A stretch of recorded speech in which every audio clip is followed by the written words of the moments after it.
Hey guys, and welcome to Anchor to Truth. Today we are diving into part 2 of chapter 48 in the book of Jubilees. So let's get started. All right. That's normally when I say, all right, guys, let's get started in verse 9. But actually, what I like to do is all three of us were having a discussion beforehand that no one gets to see. Yeah, little powwow. Just a little powwow, that's all. But we thought it'd be really cool to just, if we didn't bring this up in the last video, we'd really like to bring it up and kind of drive this home a little bit more in this video. Kyle, would you bring up the little side note there in chapter 48 for us, please, sir? So right there, it says in Acts 7:30, it says, and when 40 years were expired, there appeared to him in the wilderness of Mount Sinai an angel of the Lord in a flame of fire in a bush. And according to this, and I went back and rechecked this, Luke quotes Jubilees. This timeline does not appear in the Bible otherwise. I thought that was pretty significant. I wanted to bring that up. And this is actually, and when you go back to Acts chapter 7, this is when Stephen, before he gets stoned, is kind of basically giving a kick butt sermon. He is. He's like laying it down, man. He's just boom, boom, boom, boom, boom. Unfortunately, that fantastic sermon, he gets killed at the end. Spoiler alert if you haven't read that yet, but you've had 2,000 years, so it's on you. But anyway, so we just want to discuss that a little bit and just say, hey, you know what? This is more evidence that the men of Yah were reading from the book of Jubilees, that they were quoting from that. And there's more that's being quoted, but we'll, for another time, another discussion. But it's kind of wanted to bring that up before we went into verse 9. You guys got anything to add to that? No, I just think that's a great point. I think more often than not, we're missing those connections, and we kind of just assume, oh, well, this came from that, or somebody heard it from another source, and it kind of just got added along the way. Where when we can get some pretty clear cut information, it's always helpful, and I'm glad we have those. Like with different quotes from Enoch, for instance, like in Jude. It's quoted verbatim, a whole chunk. Where here it's a reference point where you're like, well, if you didn't get it from the canon, or at least the version of it that we have today, maybe it was in a Septuagint or a Targum or something prior, but if it's not there, he got it from somewhere. And so that lends to some credibility of the source. If scripture is infallible and written by God's hand, and God breathed, as 2 Timothy 3:16 says, that means everything in scripture has to be infallible. So then that means this verse that speaks on that 40 years only appears in one place. It makes that then immediately infallible, right? By the definition of the words. So I think that's why it's a good point. It kind of gives us a little more push behind the statement. Yeah, and when you look at the group of people at that time that lived within the Qumran area, within the town of Bethlehem, and are just in that area, the people they call the Way, these are people that had recordings that they kept, what we call the Dead Sea Scrolls. And we know that the book of Jubilees and Enoch were amongst the top of the recorded scrolls that they had. So we know that this was used religiously, so to speak, as teaching material. And we have Stephen here, one of the apostles, one of the disciples, who's literally having to quote from Jubilees because it's nowhere else found within the scripture. So I think that's very important to note as well. Kyle, you got anything on that, brother? Yeah, I'm gonna double down on kind of what you guys were saying there, but also apparently I've been saying infallible wrong my entire life. Is it infallible? Is that how it's pronounced? Infallible? Not infallible? Yeah, we'll have to look it up. I don't want to say you're wrong if I'm wrong. Let's go with it's inconceivable. One of us is fallible in that. I don't know. But no, I'd have to agree. Like, for someone to look at that and say, okay, this is the only other source where we have this. Either all of Scripture is God breathed, right? Inspired, Holy Spirit inspired. Either all of Scripture is that way, or then you have to pick and choose what is and what isn't. And when we take books like Jubilees and Enoch, and we have so many quotes from these books where that's the only place where you find it, that's the only source from that. And to say, well, yeah, it quotes from those, but those aren't scripture. That doesn't make any sense in my brain. Right. It either is or it isn't. Right. It's not this much of it is and this much isn't. Now, I agree, things have been tampered with over time. We have the Masoretic text that shows that quite a bit, Mhm. right? But we have a way to go and look and check and see what is and what isn't. And I just think that there's too much in these books, in Jubilees, especially in Jubilees. Good gracious! But in Jubilees and Enoch, there's just too much evidence to point to it being scriptural. I just don't see how people can take that and go a different direction with it. It just blows my mind. So yeah, love it that there's just so much of that we can point to. So good stuff. Awesome, man. All right. With that being said, guys, let's get started in verse 9. Let's do it. Do it. And the prince of the Mastema stood up against thee and sought to cast thee into the hands of Pharaoh, and he helped the Egyptian sorcerers, and they stood up in wrath before thee. The evils indeed were permitted them to work, but the remedies did not allow to be wrought by their hands. And YHWH smote them with malignant ulcers, and they were not able to stand, for we destroyed them so that they could not perform a single sign. And notwithstanding all these signs and wonders, the prince of the Mastema was not put to shame, because he took courage and cried to the Egyptians to pursue after thee with all the powers of the Egyptians, with their chariots and with their horses, and with all the host of the peoples of Egypt. And I stood between the Egyptians and Israel, and we delivered Israel out of his hand and out of the hand of his people, and YHWH brought them through the midst of the sea as it were dry land. And all the peoples whom he brought to pursue after Israel, YHWH our Elohim cast them into the midst of the sea, into the depths of the abyss, beneath the children of Israel, even as the people of Egypt had cast their children into the river. He took vengeance on 1,000,000 of them, and 1,000 strong and energetic men were destroyed on account of one suckling of the children of thy people, which they had thrown into the river. Lots of good stuff in here, guys. Lots of good stuff. I want to start it off with the very first statement that's in here. And the prince of the Mastema. So we've been looking at, I think Mastema is one of those terms that we use kind of like Satan. Yeah, adversary. Adversary. So this is the prince of the adversaries. So this is number 2. Yeah. So this is a big dude. If not number 1, is he really a king? Might be a ruler, but is he really a king? Is there really a king? Well, I think Prince gives you an implication of at least one lower down. So it's one down from something. One down from something. Absolutely. So yeah, I think this term that's used here, the prince of the Mastema, kind of tightens that up a little bit to let us know that we're talking about an adversary, right? And a powerful one at that, if not the top guy. I think it's neat also that it says that he helped the Egyptian sorcerers. So in other words, what they were able to do wouldn't have been able to be done without them. Exactly. I think that's pretty important to point out, that people who are doing any kind of signs and wonders and crazy stuff like that, that is not coming from the Most High. This is where it's coming from. Right. Exactly. Right. We don't have the power to do that. We only have what is granted to us. So if it's granted to us, what is that power source? Yeah, is that why we get that verse, test the spirits, right? You can see the same thing, but it might come from 2 different places. Right. And this is, guys, where I've talked about before, where, sometimes I feel like people think this is fantasy when they'll read it. They'll read the Exodus account, and they'll read where, all this is taking place, and the sorcerers throw down their staffs, and they're kind of trying to match Moshe, tit for tat there.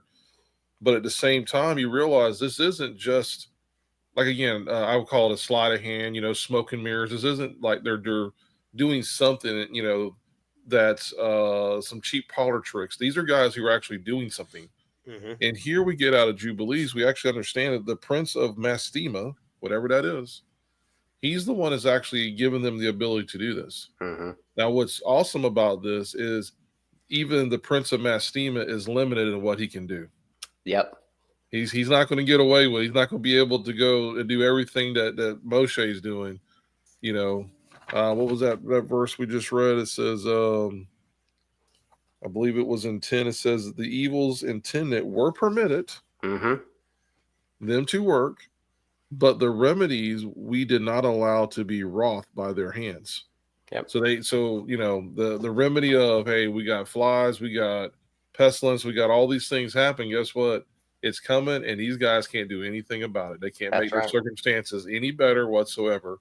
Oh yeah, you might be able to turn something red, like, you know, Moshe, they touch the Nile and it turns to blood, you know, and all that stuff happens.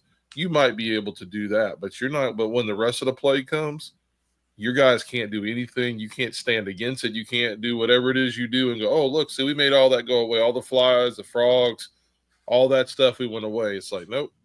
He's like, we did not allow them to have that type of power. I think that's kind of funny. You know, they were permitted the evils indeed, we permitted them to work, but the remedies we did not allow to be wrought by their hands. In other words, it's like, you know, hey, I'm going to put this on them, and if they want to try to copy it, we'll let them copy it, because that's just going to make it worse for them. But you can't do nothing about it once it's there. Yeah, keep copying, see how that works out for you. Double down. Yeah. Yeah, I love the start of this section that we're reading, because we do get Prince. You know, I thought that was kind of interesting. You know, we always see a power structure. You know, the enemy's always looking to copy the Father. The Father has a structure and a chain of command, and the enemy's like, well, let me do the same thing. I'm going to create my own power structure and try to be, as the original fall says, I want to be just like the Father. I want to be, why can't I be God? I'm good enough too, right? So we kind of see that hierarchy built in. And then he says, well, he stood against thee. So this is the angel talking about the bad guy coming against Moses. You know, it didn't say he came against all of Israel. He didn't say he came against the angels and like, well, let the demons fight the angels. They know better a little bit. So they're like, they're going to try to come against Moses. Let me get God's man. If I can take out God's dude, then I can start to affect maybe God's mission. And he's been doing that ever since. He tried to come against Noah, tried to come against Elijah, tried to come against Yeshua. You know, he's in the wilderness, and what happens? Adversary shows up. Hey, by the way, you want to try to fall again? He's like, no, dude, I don't know why you keep trying this, but I mean, I get it. So he's always trying to subvert the plans of the Father. And the plans was, we're going to get these people out of Egypt. That's the end of the story. And then the enemy's like, but what if I kill your prophet? Oh, so? And no, you're not going to kill him anyway. And so whenever we do get that, it's like Joe brought up there, you know, it says they came to help. You know, so when we talk about testing spirits, I think that's an important part that we kind of read and gloss over sometimes. You know, we wrestle not against flesh and blood. We keep thinking, oh man, that guy down the street's a witch or a warlock. Oh man, that guy's read a special book and knows how to do some crazy stuff. Kinda, you know, I think like what Pastor Joe was saying, there's something behind that stuff. You know, if you see somebody with the Spirit of God healing, it's not that person healing, it's the Spirit through them that's healing. You're just like essentially a conduit of a healing. No, Jonathan's not going to open a healing ministry because one person got healed. That was just God moving through me in a mighty way that day. And same thing with some of these guys doing evil on the other side. They may get off one or two bad things, but it's not, they don't have any special DNA. They weren't made out of special dirt, you know, because we're all made out of dirt and spirit, right? They don't have any special dirt where they came from that they get magic power. The enemy's like, yeah, I'm going to use you for my own gain. And you're going to feel like you've got power, which you don't. And you're ultimately going to die and suffer because of it. And you're just dumb for allowing me to use you like a puppet. So, you know, I love that it goes into that fact of, yeah, they help the Egyptian sorcerers. Hey, you want to do a little extra? All right, sign this covenant. I own you now. Yeah, you'll be able to do this little parlor trick, as Joe said, but with some real power behind it. You're all going to die, though. And it's going to be terrible for you. And where did the enemy go? The enemy's like, I'm a spirit. I'm just going to leave and go bother somebody else. But those sorcerers and those Egyptians are dead. They lost their life because they want to play with the bad guys. You know, you play with fire, you get burned. But if you're a spirit being, you know, we know the enemy and the demons and all that aren't going to pay their ultimate punishment until they get thrown in the lake of the fire way later. So they're like, hey, we're good. We can mess with you all. We can meddle with you all we want. You're stupid for agreeing to this. Yeah, verse 11, it says, and Yahuwah smote them with malignant ulcers, and they were not able to stand, for they were for we destroyed them, so that they could not perform a single sign. Mhm.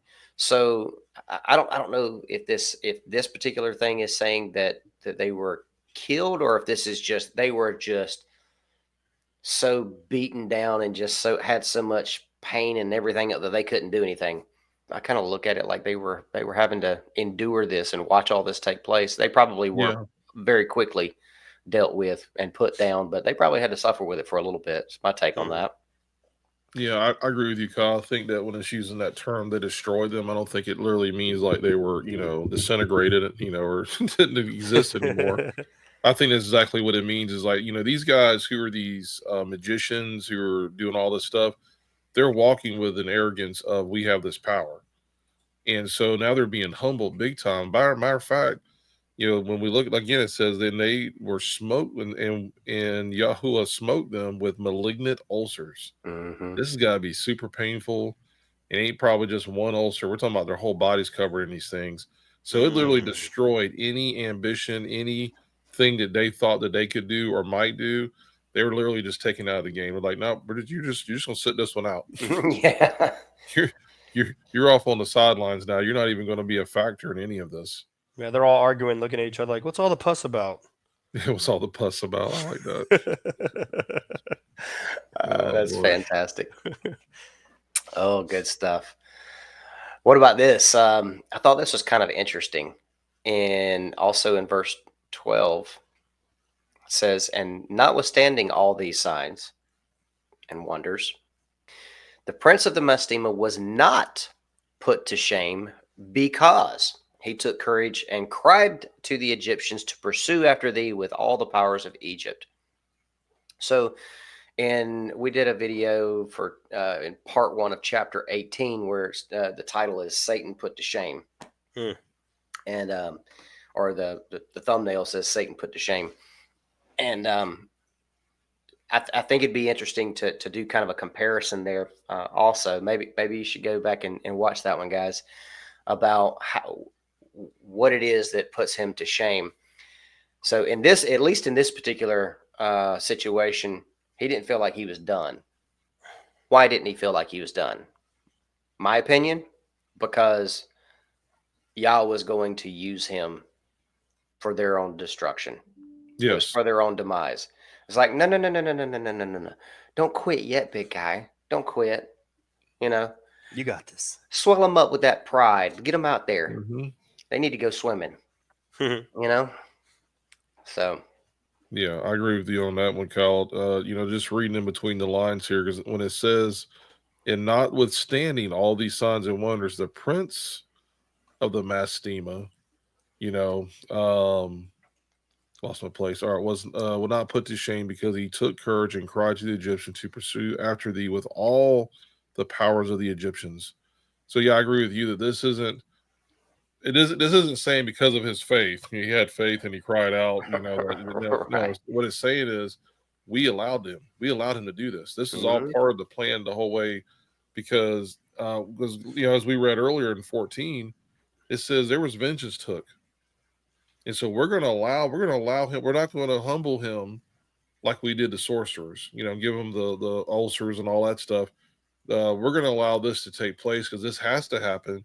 Because this is God with his mighty hand that's drawing his people out. And his people get to see this.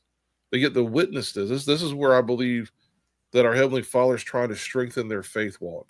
He's like, hey, look, I'm going to show you how mighty I am. I'm going to allow this to happen. Remember when we read this account in the Torah, the people are all scared. They're like, here comes the Egyptian army now with all the chariots and this great show of force. And they all start crying and wishing they were never born and all this other stuff. And Moses is like, hey, calm down, calm down.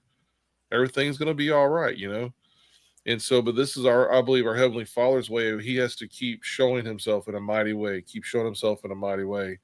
He's like, yeah, these guys are mighty, but I'm going to show you who is actually more mighty in this situation.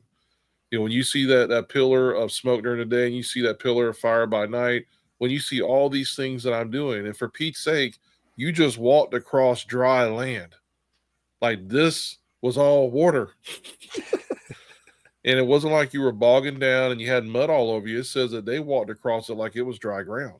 Mm-hmm. So this is the Father building their faith. And to do that, he's going to allow the enemy some access to them. But in the process, hey, they're going to, yeah, they're right there, right behind you. In any other circumstances, any other scenario that was playing out, yeah, y'all are all dead. They're going to kill you. Some of you are going to come back, go back into probably harsher situations. But I'm going to show you with my mighty hand how I'm going to take care of business. And that's exactly what our Heavenly Father does. Yeah, and I want to jump in with what both you guys are saying there. You know, when we're looking at the Prince of Mestim, we're talking about a spirit.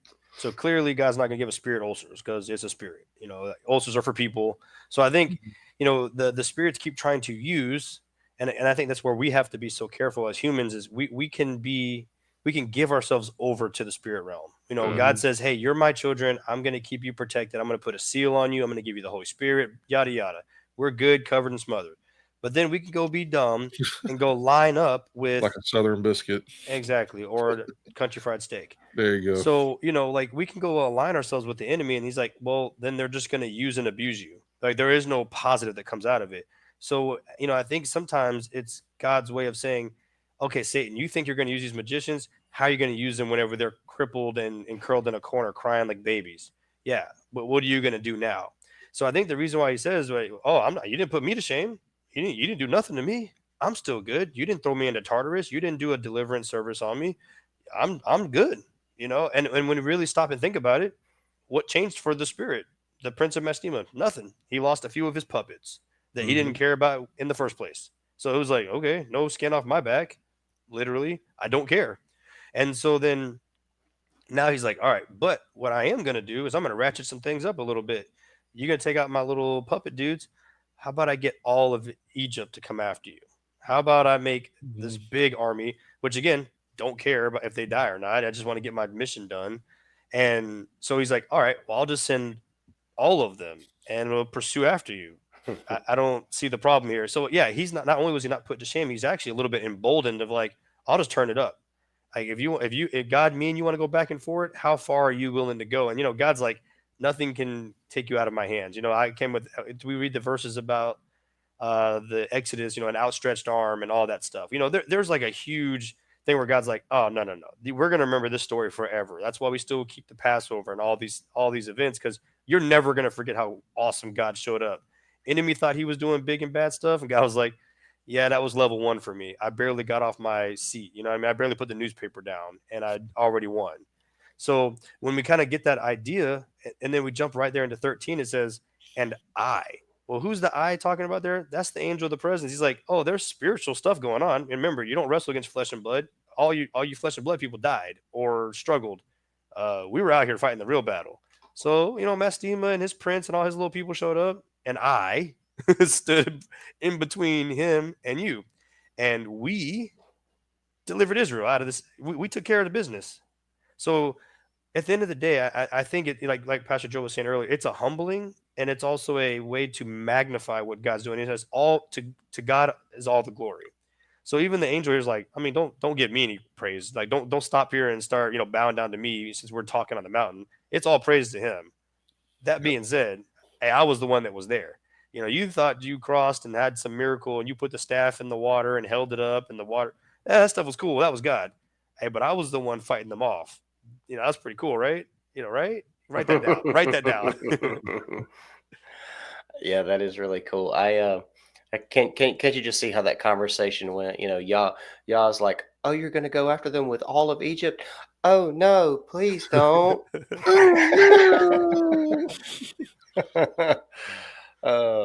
That would be so terrible if you did that. I guess I'll finish trimming my beard.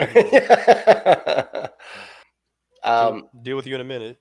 Hey, right over here, you know, something we brought up last week also. I brought into the conversation about how some people will say that that Jubilees confuses Mastema or the Prince of Mastema for Yahweh, where Exodus says Yahweh came after Moses or was going to go after Moses. Right? There's a note in here Off to the side is referring to Exodus 14:8 and 9, and then over here on the right-hand side, it says, the prince of the Mastema, substituted for Yahuwah in Exodus 14:8, he was allowed by Yahuwah to oppose Israel in such a manner. It was his plan. And for anybody who takes that one little snippet and compares them and says, see, this is contradictory, if you read this in context, you can fully see what we just what we laid out there, that this was exactly what it says. Mastema was allowed to do this. Right? It was all part of Yah's plan the whole time. Right? So and cool. we can know results, right? We know looking back that it worked out, so it was clearly part of his plan, and right, went it was a thumbs up at the end. Absolutely. I also, I don't know where all of our viewers stand on the idea of the chariots being strewn across the seafloor of the Red Sea there, or Reed Sea, however you want to call it. But there is video footage of scuba diving and finding chariot wheels and axles and various things like that down on the seafloor, and I believe it to be true. I mean, based on the things that I know about scuba diving and water moving back and forth, water rushing into places, when it says either in the Exodus account or right here where it says brought them through the midst of the sea as if it were dry land, I truly believe that when it says dry land, that it means dry land. I don't think that there was an inkling of a hint of one droplet of moisture left in that ground right there, because I think it serves a purpose. If you had a soft bottom, then once the water rushed back over the Egyptians, everything would be completely covered and all that kind of good stuff, because it would just be stirring everything up. But with a complete hard pan, that water would rush in even faster, first of all, more violently, and what was destroyed would settle right back down to the bottom, and you would have evidence of it right there, which is, according to the videos that we've seen, that I believe to be true, and you should be able to find that on YouTube too. Oh yeah. I believe that is what it is. I believe that the ground was as dry as it possibly could have been. Well, think about this, Kyle. They would have never pursued the children of Israel on chariots and horses. Imagine a horse isn't getting that far in pluff mud, or if it's the ground is that soft. I mean, you're basically bogging out as soon as you hit it. So we know that from the evidence that we've seen of the videos of the chariot wheels and all that stuff, that they made it pretty far in before everything came back. So it just lends more evidence to just the logistics of it. It doesn't make any sense. They would have literally went into it if it was all soggy and wet, and they literally would have dug in, and horses wouldn't have been able to run. And besides that, Father knew. I mean, I know the number's still out there a little bit. It was either between 600,000 and we've got all the way up to 1.6 million people. Father's going to make a way. He's like, you can't have elderly and children and carts and all these other animals that you're bringing with you, and you're all slushing through the mud all the way across. No, guys, I'm going to take care of you. Don't worry. It would have had to have been solid. Yes, absolutely. Solid. Yeah. Yeah. Good stuff, man. So far, you guys brought up soft bottom and soggy bottom. That's funny to me. But, I was going to see what you guys thought about the perspective here of, this is like Egypt's final judgment. At least that's the way that I see it. Is, they already had the plagues. They already had the firstborn death angel situation. And now it's like, okay, for the grand finale, anybody else who wants to die, come right in. You know what I mean? It's like now everything else was done to them. This was them choosing. This was their personal choice. We are going to follow after them and go die. But I kind of wonder, being this is very similar to the story with Noah. It's a judgment by water. Now he didn't say I'm ever going to flood the whole earth again. So we know that's not going to happen. But for them to have been just drowned by water, they could have, like, the fire could have burnt them up, or the smoke could have suffocated them. Guy could have did whatever he wanted and make sure they didn't survive. But he's like, I'm gonna judge you by water. And I wonder if there was a little bit of a callback, or a little bit of a, hey, don't forget, I'm still about that business. You know what I mean? So I'm just not gonna do it on a grand scale across the world anymore. But you come against my people, judgment's coming. And I know we have that in the future in Revelation, and the events that are coming up. Come soon, Jesus. But in the future. But I just want to see what you guys thought about that. I personally think that this is, like, I was eager to jump into this one, so forgive me, Joe, for jumping in first. No, you're fine, brother. I personally think that this was the final step in Yah carrying out his perfect judgment. So you think about all the plagues and everything that was done up to this point. This is judgment on them based on their worship of other gods, right? But this judgment, this particular judgment, was very specific, in my opinion. Yes, it was done in such a way to say, okay, you gonna drown my people's babies, I'm gonna drown you. So it's a 1-for-1 kind of situation here, right? But this is a judgment not just for it was done in that manner as a, you did this, now I'm going to do it to you. But it was because not only did they worship all their gods, but remember, there was a prophecy about Moses, that is to be the leader and all that stuff. And that's what they were trying to avoid happening in the first place. So by throwing the little ones in the water to get rid of them and all this other stuff, that was a direct defiance of the Most High's will. That's the definition of witchcraft. Rebellion against God, or defiance against God. So this was, okay, you want to defy me, you want to defy my will, and you're going to do this to hurt innocence. You got it, buddy. I got you. Your number's taken. So that's my take on it. Yeah, and I agree with all that, what you said, Kyle and Jonathan. And, it's funny when we look back on the story, it wasn't that far before this story that there's peace in the land. There's favor in the land. Matter of fact, Mestima is locked away. He can't touch anything that's going on during the time of Joseph. So we see that where the land of Egypt is actually used as a blessing for God's people. That's used as a blessing for not only them, but what we call the known world at the time. And isn't it funny how the new management comes in? And, and again, this is all part of Yahuwah's plan. This is all part of the plan.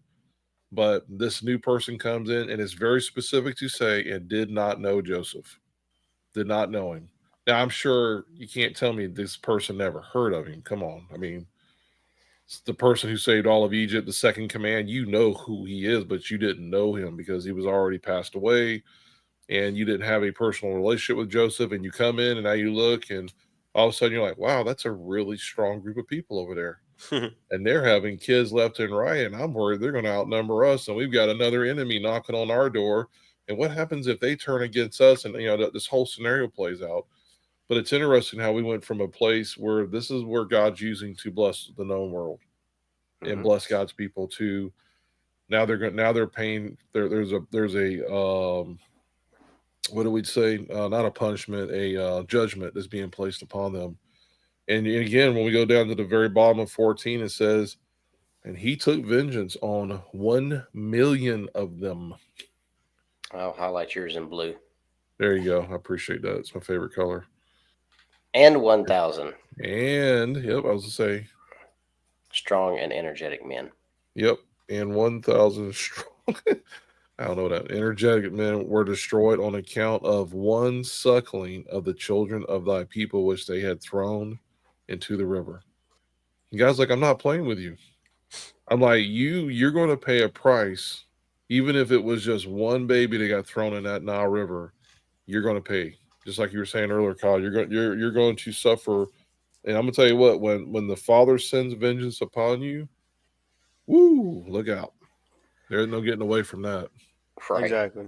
And if we look at all, even, I go back and forth and even bringing it up, but if we go and look at today's world, and you guys know how things are going in today's world, all across the world, but especially here in America, there's a lot of the little ones that aren't having a full life. I don't know Yep. how else to put that, and look at what God does, like Joe was just saying, for one.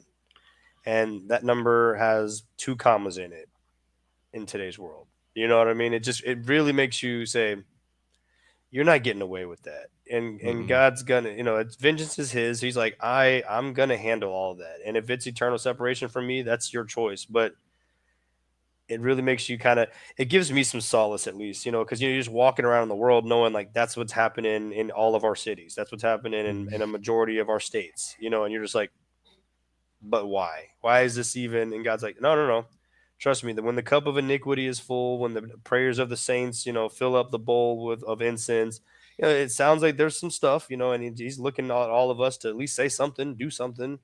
But yeah, it's just tough to have to sit home, and sometimes I just think God's willing to go that far for one, and our world right now is going full gangbusters the other direction. Exactly.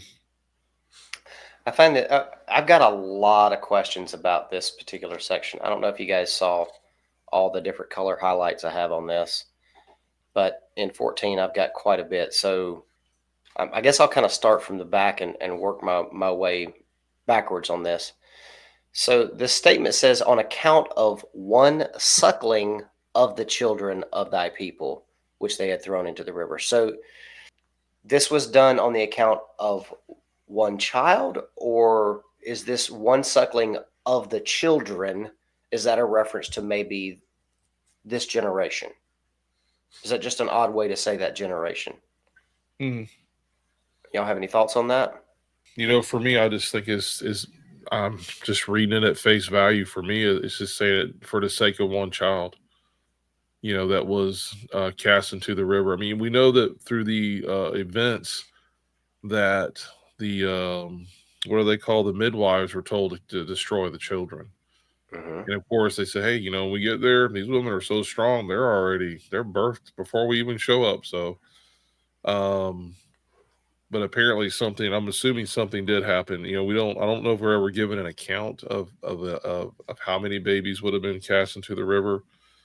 But I believe what this is saying is on the account of one. If all it was one, this vengeance, this judgment was going to come upon Egypt. Even if it was just one child. Yep. Or is this saying just for the sake of the one that you were trying to get rid of? I don't know. Yeah. I think it could go either way. I kind of lean toward it's just, hey, one of you come against my people, we're coming back at you, and even if it's one. And I think the distinction it was making was the one suckling of the children. So the children can either be like children as in like 3 to 13, right? Like child, or it could be children of Israel, like all of the people. But the suckling literally means like the babies. You came against the babies. That's different. If you want to go and fight a 13-year-old, you know what? Sometimes you got to fight a 13-year-old. And I'm not condoning that. I'm kind of kidding. But like, hey, you got a brain and you're old enough and you have some responsibility. You got a parent that can defend you and stuff. A baby, what's a baby supposed to do? You're going to come against a literal baby who just needs to eat and sleep. Are you crazy? Yeah. You know what I mean? Like, they haven't sinned. They haven't done you wrong. A 13-year-old can steal your apples out of your cart and you maybe, got something to say about it. It's a baby. We should never have anything bad or ill will anything toward a baby. And I think that's kind of what it's really, really saying is like, dude, you Egyptians, are you nuts? It's a baby. It doesn't matter if it's a baby dog or a baby cat. It's a baby. We don't do stuff to babies. Right. Okay. Well, I appreciate that. And guys, if y'all have anything in the comments, please let us know.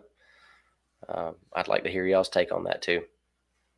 And then, okay, the backing up a little bit further, it says he took vengeance on 1 million of them and 1,000 strong and energetic men.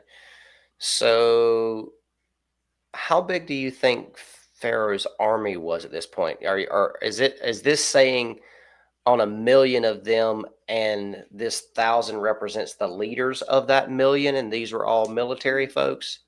Or is this saying 1,000 went with him and then another 1 million back home died also? Like, what do you guys think this is saying? So I kind of think the million is like the whole people, all the Egyptians, all the people who were getting bit by flies and frogs and stuff like that. I think it's saying like everybody suffered the million. I don't think a million people like got thrown in the water. But then I think the 1,000 is referring, and I might be wrong, but because it kind of leans toward the strong and energetic man on account of the suckling, I wonder because there's a comma in there, which I know commas are iffy on where they were originally, if at all, right? But Mhm. if that 1,000 was applying to, that was Pharaoh's SS, that was Pharaoh's, super soldiers that he sent out. You 1,000 people go find all the babies. So that's why they got their own special like numbering. Was there was a million people that got they had to deal with the problem, but 1,000 of y'all went out there and was actively doing wrong. You were the ones who were purposefully hurting these children or whatever. And he's always like, don't think, I know he called them out by number. The million is the group. Yeah, we dealt with the group. But y'all 1,000 though, oh, I don't think I didn't miss you. You know what I mean? Yeah, I think if I was going to spitball this one, I would say the vengeance because we're dealing with children. I would say the million that were taken that the vengeance was placed upon is when the death angel came in and all the ones who didn't have the blood over their doorpost. That the next morning when they woke up, that there was a million, at least a million of the firstborns of all the households that died. Mm. And then when we go into the 1,000, when we go to Exodus chapter 14, verse 7, it says, he took 600 of the best chariots along with all the other chariots of Egypt with officers over all of them. So when this verse says that he took 1,000, so it's not very specific in the book of Exodus about the exact number he took with him, but we know that there were 600 chariots. And some of these chariots could have had multiple riders with them. And plus, it said all the other chariots of Egypt. So with Jubilees, again, we may be getting more of a hard number here as far as who the father took out when they met up with him. So it says again, he took 600 of his best men and all of his chariots. There was an officer in each chariot. 600 or 6,000? 600 of Okay. his best men.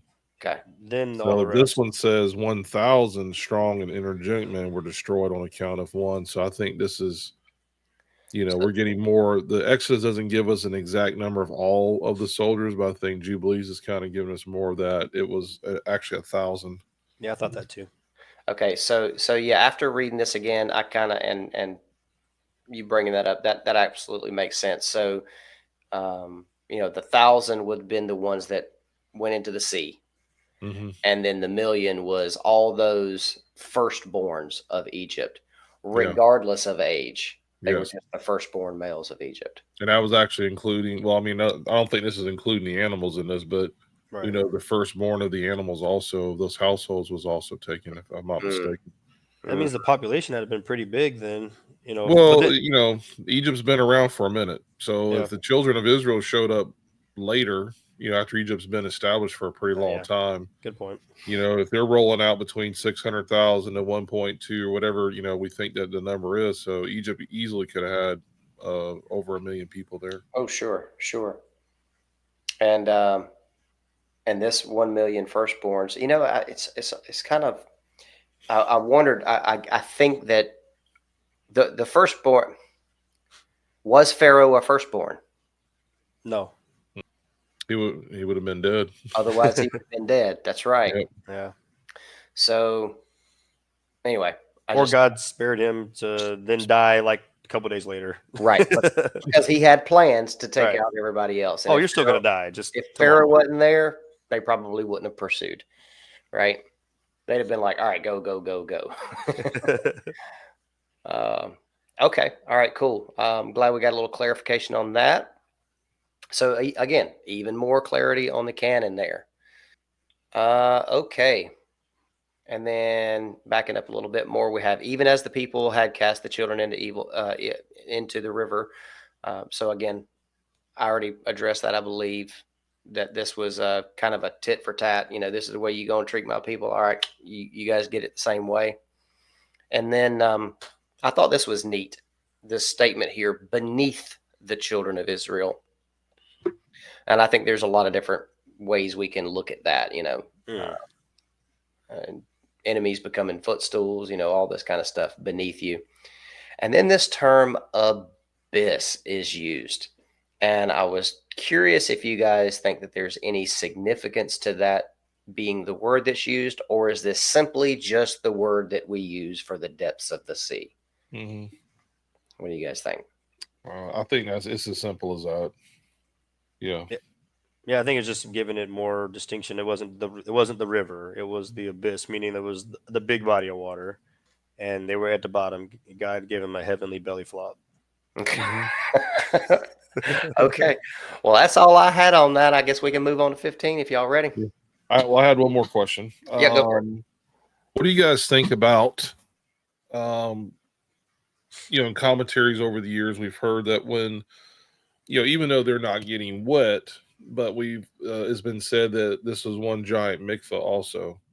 The Father was taking them through the water and bringing them out on the other side. You guys have any thoughts on that whatsoever, or if that's just something that we speculate on, or, what do you think? I've considered it. I know that we get the idea of like Hebrews, meaning those who crossed over. So they literally crossed over another time. That's more speaking of the Jordan River and the river, that kind of crossing. But this is another opportunity for them to cross over. But I think they get their kind of cleansing. They get their reunification with the Father at Sinai. So I think this may just be an early precursor of you're leaving and now you're entering. But they still have the time in the desert. They still, why get mikvah and then everybody die? You know what I mean? Like, Right. I think it was more of the Sinai, and then when they truly do cross over with Joshua, I think that would be more that river crossing. If we wanted to give them any time of mikvah, it would be that crossing where they put the 12 stones down and all of that. Well, the reason why, and I appreciate it, thank you. The reason why I kind of lean towards it being symbolic of a mikvah is only because they went into it technically as slaves out of Egypt, going into this situation and coming out as free people. And especially when the Father destroys the army behind them, and it's like everything else is left. It's like it's your new beginnings, and that's a lot of times with the mikvah or being immersed. That's what it's symbolizing, is the old going in, the new coming out. So for me, I mean, it's not something we'll live and die on. I'm not going to die on this mountain on this, but it is kind of cool to think that they went in as slaves, so to speak, and they came out as free people, because all your oppressors were taken care of. There's no one going to pursue you after this. There's no more. This is literally leaving your old life behind and starting a new adventure, I don't know exactly how to formulate my thoughts on this just yet, but would I look at it the same way as a baptism or mikvah? I don't personally. I do see it as a similar thing with Noah, saved through water, or saved from water, but not saved out of water. Whereas a mikvah is an immersion, and that's a representation of coming out of, being cleansed, all that kind of good stuff. Now, what we see with Noah and what we see with Moses is immediately after coming out of the situation that they're in, right, where they're saved through water. Immediately after that, what's the first thing that they do? They make a covenant. Yeah, build an altar. Yep.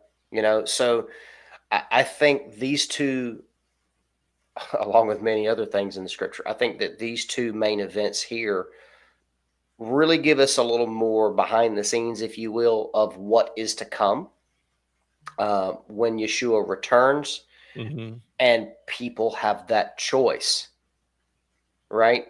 It's because we see this over and over and over again. Now, don't get me wrong, we do have people go into the Most High and then covenant, like Abraham. He chose not to do the idol thing or whatever with his dad. He's like, this is dumb. We don't need to bow down to these wooden things or whatever. But it's, at least in these two major events, we see Yah coming to a lost peoples. Specifically this situation here. Yah is going to a lost people, his people, but a lost people. and saying, I'm going to bring you out of this. Now, if you want to be my people, covenant with me. Let's do this. If not, you can go back and join them if you want to, or we Right. can end this right now. What you want to do, right? But the salvation is provided, and then you have the choice. So I don't know. I think that lends to what is to come, for those that are alive and remain when Yeshua returns. I think there's a good look into what is to come. That's just my personal take on it. So, but to say that it's the same as a mikvah or baptism, Yeah, I wouldn't. Yeah, I don't know that I can get down with that. I'm not there yet. If that's the case, how about that? yeah. I was just curious. I appreciate you guys' input. Absolutely. All right, ready for 15? Let's do it. All right. And on the 14th day, and on the 15th, and on the 16th, and on the 17th, and on the 18th, the prince of the Mastema was bound and imprisoned behind the children of Israel, that he might not accuse them. And on the 19th, we let them loose, that they might help the Egyptians and pursue the children of Israel. And he hardened their hearts and made them stubborn. And the device was devised by Yahuwah, our Elohim, that he might smite the Egyptians and cast them into the sea. And on the 14th, we bound him, that he might not accuse the children of Israel on the day when they asked the Egyptians for vessels and garments and vessels of silver and vessels of gold and vessels of bronze, in order to despoil the Egyptians in return for the bondage in which they had forced them to serve. And we did not lead forth the children of Israel from Egypt empty-handed. Nice. Good stuff. Okay, so once again, we've got some very specific days mentioned here. 19th is when he was let loose, but on the 14th, the 15th, the 16th, and the 17th and 18th, the prince of the Mastema was bound and imprisoned behind the children of Israel, that he might not accuse them. So it's interesting that it's his accusations. Help me work this out, guys. His accusations. Why would his accusations matter when all he wants to do is to get Egypt to destroy them? How do those accusations come into play here? Well, I think it's twofold. Like, he's accusing against Israel to the Egyptians, but also before the Father. Look, at your people are sinning. Look, your people are doing this. Oh, look, I saw in this room that he ate 2 more bites of such and such, or blah, blah, just trying to get him in trouble, just being annoying, being the adversary, doing his job. Like, let me go and point out all the bad stuff, and see, look, their women are strong and having lots of babies, and you guys can't. Why don't you? But then, oh, look, they got gold rings, and look, their God's protecting them. Oh, you gave them Goshen. Goshen is now awesome, even though it was an abomination to you before. Now you want the land again. It's just this constant, like, let me cause trouble, let me cause strife. Mm-hmm. Yep, that's good stuff. That's what I see as well. It's like, all right, hush your mouth. Let me do what I got to do, and then we can talk again later. Mm-hmm. And I also see being bound in relation to the idea of being bound for 1,000 years, so on and so forth. Yeah. Oh, it shows you that God can do it when he wants to. Oh, That's right. I need you to be quiet for a couple of days. Yeah, done. What do you mean? Don't I get to ask? No, done. I'll let you know whenever I want you to come back. And another point that I wanted to bring in is, like, because Kyle brought up the dates. These aren't like arbitrary. It says on the 14th day, and I'm guessing the 14th day of the month, not just 14 days of random information. Right. So when we look at what's going on in the first month on the 14th day, like, calendar wise, that's Passover. That's when all this stuff's getting kicked off. That's when everything's actually happening. That's the night where the people put the blood on the door and the death angel passed over. So he's like, oh, no. He didn't say you don't get to work anymore. He says you are imprisoned behind the children of Israel. So you can do what you want over there. So you can go mess with Egypt. You can go, and same thing whenever they had the plague where there was light. It says Goshen was fine. Egypt couldn't see anything. So here it's like, oh yeah, everybody who did the Passover lamb correctly, they were fine. Satan, Mestima couldn't go bother them. It was an impossibility. That you come to that door, you're like, got to go somewhere else. But it's just interesting to see those dates because I was like, wait, 14th, that's on Passover. God was like, oh yeah, when I set a date apart, you can't touch them because I told him to be busy, and I don't need you in here messing around with them. Hey, Jonathan, when you were talking earlier, I just kind of want to back up what you were saying. I did a little quick search here about when it was talking about Mestima and the Prince of Mestima. It says this statement refers to a passage that is going back to what we were talking about earlier about him being the accuser, of the, being stopped so he couldn't accuse the people. So I did a quick search on it. It says the statement refers to a passage found in the book of Jubilees where Mestima, considered a demonic figure or the prince of hostility, is described as being imprisoned behind the Israelites to prevent him from accusing them or causing them harm during their exodus from Egypt, essentially keeping him contained so he couldn't hinder their journey. Some key points to this, it says Mestima's role. In this context, Mestima is portrayed as a powerful adversary who would try to obstruct the Israelites' progress with accusations or malicious actions. The symbolic meaning of this, it says the imprisonment of Mestima behind the Israelites can be interpreted as a representation of God's protection over his chosen people, keeping evil forces at bay. So anyway, just want to add a little bit more context to what you were saying. Awesome. Yeah, and then in 18, it goes on to, it quickly just says on the 14th day we bound him. So we, the angels are like, we all got together and handled that. And that was the 14th day. And I think, again, the reason why I think that's so important is not only was they didn't just pick a date, next Friday. They were just like, hey, they're getting ready to do Passover tonight. This is going to be one of the biggest events in biblical history. They're going to be busy getting their lambs, getting their loins girded, getting their families together, making their cakes of bread. They're going to be busy packing. They don't need adversary bothering them right now. So God sent us on a special mission to shut that whole thing down so they can take their time to slaughter their lambs, to take care of all their business, make sure they invite their neighbor over if needed, split the lamb in half if they got to share it between two houses, all the stuff that goes into the Passover meal. We just kind of always read it as if it just happened. It was just a good night. You're like, no, dude, God had to come through and actually kind of give them a little bit of a help, a little bit of an assist, because they were like, you don't have a choice. Either you get this done or your firstborn's dead. So he's like, God's like, I'm not going to give you any reason not to get this done. I'm going to make sure there's no path that you won't get this done unless you choose not to. And if you choose to not obey me, deal with the consequences. But I'm not going to be part of that. I'm going to be only a part of your solution. Yeah, and going a little bit further into that, Jonathan, it's interesting because it's, when he was bound that day, it says so that he might not accuse the children. So again, we look at that word accuse. So he's not going to hinder what the Father has plans for. It says that he might not accuse the children of Israel on the day when they asked the Egyptians for vessels and garments and vessels of silver and vessels of gold and vessels of bronze. So we know that all of this is being brought with him is going to be later used in the tabernacle. So again, the Father's plan, perfect plan being worked out.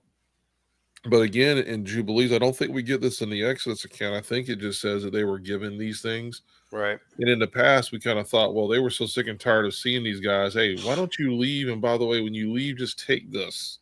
But here in Jubilees, it says that they actually asked the Egyptians for these, for the gold, the bronze, and all the different, silver and everything else that they left with. So again, it's a little bit more of the story that you get where it was like, oh, nope, by the way, Miss Steamer, you're going to be locked up. Yep, no, sorry. I know we're kind of playing like you're loose today and locked up today, but we got plans. So you're going to be locked up today, and you're not going to hinder this. And so when they ask for it, the Egyptians will freely give it to them. Yep. I want to go back to this dating portion here just again one more time. So 14th day, we've got Passover, right? And then 15th through, 21st? Yeah. Is unleavened bread. So we have Prince was bound and in prison. He was let go on the 19th, right? That he might pursue. So Yah knew, first of all, Yah knew perfect timing. I knew exactly when to let them go so that they'll catch up to you just in time to be caught in the water, right? So timing, never question his timing. It's perfect for good stuff and for the bad stuff. It's always perfect. So that's one thing. And the other thing is this. Then we have this time frame where they are. My understanding, if anyone knows anything different, please correct me on this. My understanding is that the feast that the Israelites were attempting to celebrate at the base of Mount Sinai, even though they were doing it incorrectly, all that, right? My understanding is that the feast that they were attempting to celebrate was Shavuot, or what we know as Pentecost. So we have this time frame where they left, and then we have, all of unleavened bread, where you're getting the sin out, getting the leaven out, all that kind of stuff, right? That would mean that probably at the beginning of this, we have some first fruits going on in the middle of this while Moses is up on the mountain. What it kind of sounds like to me. Am I getting my timeline right there? Or no, he hadn't, because he was only up there, 40 days? Yeah. 40 days. So they would have had Pentecost, or excuse me, they would have had first fruits before he ascended. I'm guessing maybe that Pentecost would have been the day that Yah was speaking to them at the base of the mountain. I'm just speculating here. I'm just trying to put this in my timeline. Moses goes up 40 days, comes back down, and they're trying to have a feast unto Yah, and they're doing everything all kind of crazy and got some calves and crazy stuff going on, right? So just to put that in perspective of timeline, that there, it sounds like Pentecost or Shavuot would have been the time that they did that. I just find that really interesting. Very well could have been, yeah. Excuse me, first fruits would have been when he was speaking to them, not Pentecost, if I said that incorrectly before. Yes. Yeah, first fruits would have been when he was speaking to them, and then Pentecost would have been when Moses was coming back down. Right. And, what's interesting is, I know we get the account of Yeshua saying that he was with them for 40 days before he ascended and left. Or I think we're speculating. I can't remember if that was actually in the Bible or not, or when we talked about that. But it would be interesting to think about that Moshe's coming down after 40 days, and then it's supposed to be either at that moment it's supposed to be Pentecost when he's coming back down, or I don't know. I'm trying to speculate with you, and I'm not doing a good job right now. Well, I can tell you this, based on the mount that we believe to be Mount Sinai, right? It's not that tall of a hill. Like, it's something that can be ascended fairly easily. Right. But remember, we had the cloud that was there, right? Right. So, so it is something that he could have ascended and descended in a day. Like, right. Yeah. He could have done that. Yeah. But he probably wasn't sitting on the tippy top either. Right. But they just were able to see him, probably, right. So, yeah. Anyway, that's what makes sense to me. Yep. Help us out in the comments, folks. Absolutely. Oh yeah, I'm sure there's some timelines out there we can look at. Yeah, we need all the help we can get. Actually, guys, if y'all have any interesting timelines that maybe someone maybe isn't as well known for any of this stuff, post a link in the comments. We'd love to see that. Absolutely. Just know that any links that are posted, we are going to check them out before we let them stay up. So, no silliness. Right. All right. What else you guys got? Yeah. So what we see a lot of, like I said, what Kyle brought up earlier with the dates. When God expects something to happen and he's desiring for something to happen, he's not going to put additional things in the way to make sure it doesn't happen. That wouldn't make any sense. He's not going to send a problem. You're not going to get backlash for doing something good. He's asking you to take care of Passover and unleavened bread. He's like, and I'm going to make sure that you have every opportunity to do so. If you don't, it's your own choice. If you choose something else, that's on you. But what I love here is, in my mind, I've always just kind of read this story and looked at it as they left Egypt. Like 10 seconds later, they were at the water. And then soon after that, they're crossing the water. And God's like, no. This wasn't easy. This was something they had to go and do. They had to actively pursue and follow. And it says that the angel's like, oh, we led them. We led them the whole time. There wasn't they had to guess. They didn't, lick their finger and put it in the sky to see which way the wind was blowing. They didn't drop the wheat, or anything. They weren't looking at a compass. They were led. And how important is it for us to stop and take a moment and say, am I leading on my own power? Am I going based on my own understanding? Or am I letting God and his agents in this moment lead me? They know where they're going. I don't. They know where. I mean, if the people were going, would you think they would walk to the water? No, they would walk around the water. You know what I mean? Like, and they would have missed this moment, this opportunity that God says, I'm going to split the sea and supernaturally save you while also defeating your enemies. This is a 2-for-1 special. I don't have to do 2 separate things here. I'm going to let you cross on dry land and also make sure that they are 100% gone and will never pursue you again. We don't get a third act where and then the Egyptians got a little bit angry again and finally mustered up some chariots and went around the water. They never came back. God says it's done and it's finished. And so what I love about this story is we are called to follow. And as we follow, as it says there right at the end, we didn't lead them forth without anything. We didn't leave them empty-handed. So not only do you follow and you go the right way and things go the way they're supposed to, God's like, I will not leave you empty-handed. They did not leave Egypt just struggling, begging, starving, humans. They left with everything they needed in the proper form and fashion. Didn't understand why they were making tortilla bread. But God was like, oh, I know you're not going to have time to make leavened bread. So I got you. Get these tortillas, get these matzah, get this flatbread, because we're going to be out here for a few days. But I'm going to lead you each step of the way. I'm going to take care of you each step of the way. And my angels, they're not going to let you have any problems or any issues the whole time. You're going to go from A to B just like how I want you to be. And we're going to make a covenant soon. You guys get ready. Amen. And Yah does not change. He is the same today, yesterday, and tomorrow. And with that, we will see you next time for chapter 49 in the book of Jubilees. God bless. Shalom. Ciao.